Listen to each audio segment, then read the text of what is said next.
Hey everybody, welcome back. It is a beautiful, if somewhat cloudy day here in Arizona. I've got a bunch of yard work to do, obviously, but I'm going to ignore all that. And I'm going to start working on the spare tire carrier for my old Jeep. It still has the stock one on it that's mounted on the body. And when I built that bumper, and I'll put a link to the video of the bumper build in the cards. If you haven't watched it, you ought to, because it's brilliant.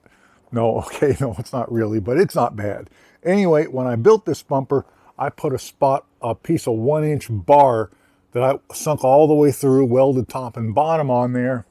And over here, I put a stop plate, and I did that kind of with the spare tire carrier in mind.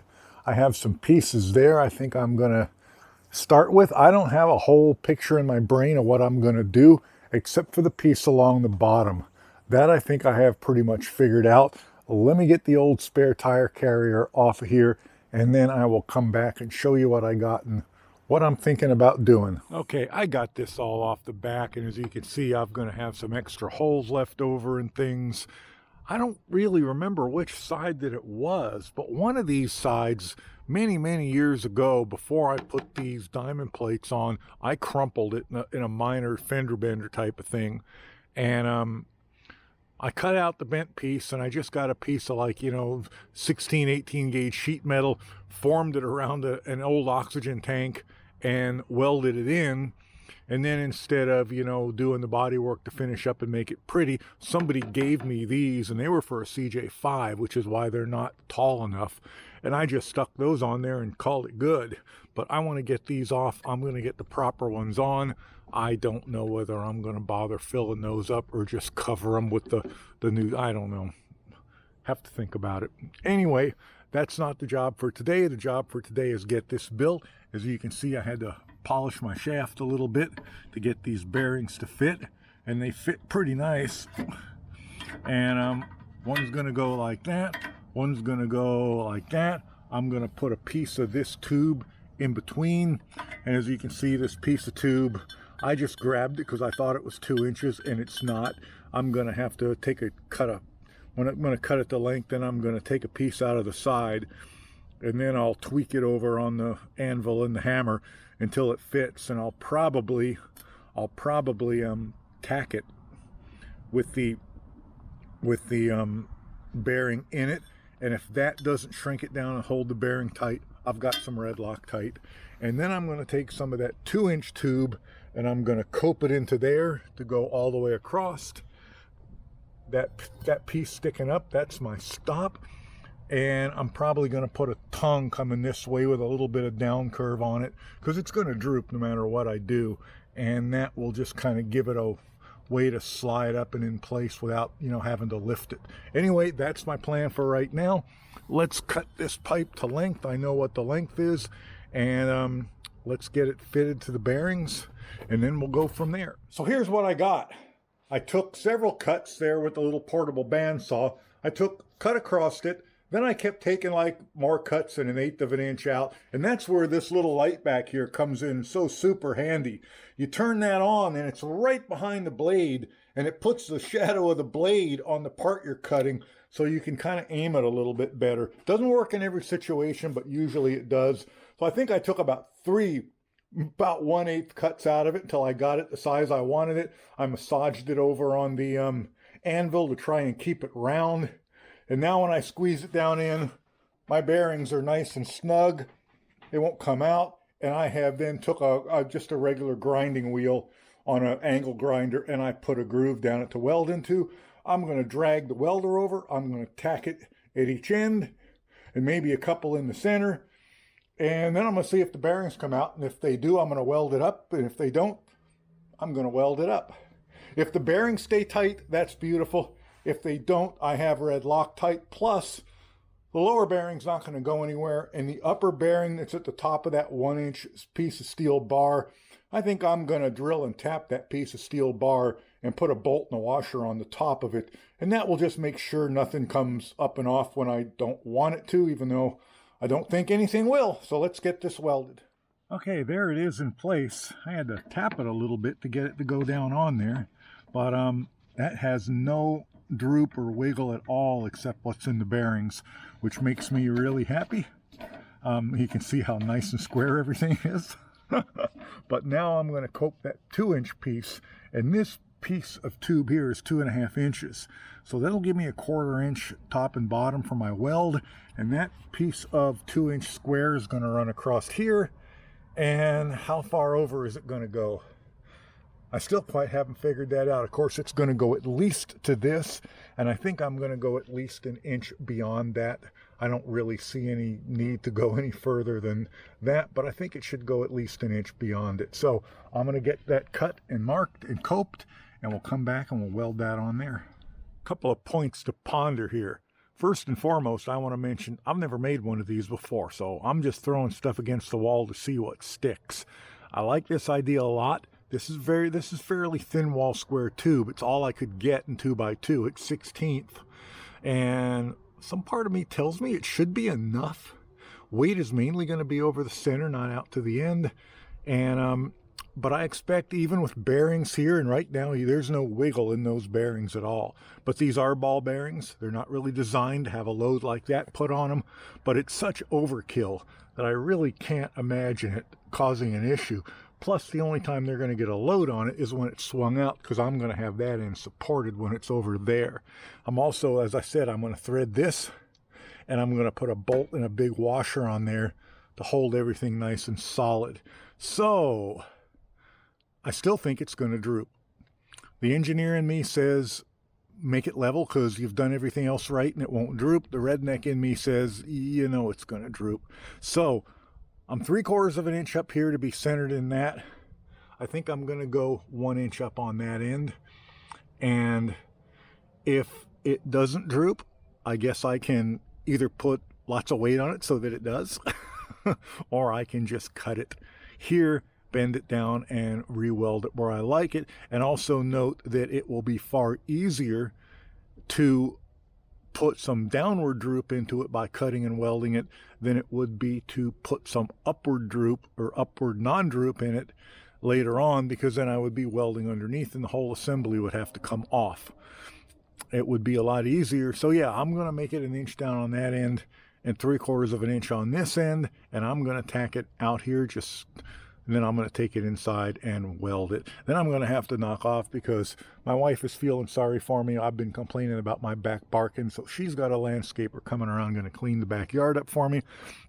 And I want to make sure everything that I don't want to have grow legs, and I'm not saying it would, but I just think it's smart to have everything I don't want to have grow legs be put away. So got to stop a little early and do that, but I am going to get this tacked up now. So there is my part mostly finished up. As you can see, I did weld some 3/16 flat bar gussets on either side. And I ran out of my favorite welding wire, and I had to use Harbor Freight wire, and it's smoky, and I don't know, it leaves a lot of spatter. So I had some cleanup to do. Not really trying to hide my ugly welds that much, other than I want you to be able to run your hand across it without coming away bloody. So I put those on it. And I capped the end up as well. And I have my favorite welding wire. And somebody mentioned Blue Demon welding wire to me too. I got some of that coming as well. The Harbor Freight wire is okay to use in a pinch, but man, it produces tons of smoke and spatter. Not really a big fan of it. So as you can see, I angled it up slightly, and I'm thinking I'm probably going to be okay. I'm going to sit on it. I weigh 230 pounds today. So, my feet are off the ground. That's not very comfortable. And so that thing is never going to get 230 pounds on it when it's got the tire and everything on it when it's swung out. So I think that's going to be fine. Plus, the piece is going to come up here to mount the tire to, and that will give it, I don't know, that might brace up. Depends on what it's bending. If it's bending the bumper mount or the bar, then that won't help. But I don't think it's bending anything. So next thing I want to do is I want to put a pad here with enough room for some of that foam in it, and I'm going to put some of the foam back here as well. And I may, on that pad, I may put a little curved tongue on it just to make sure it slides up there okay. And then I have to figure out a latch. But there's that first piece done. So I've been kicking around in my head for a couple days now how I want to make this over here.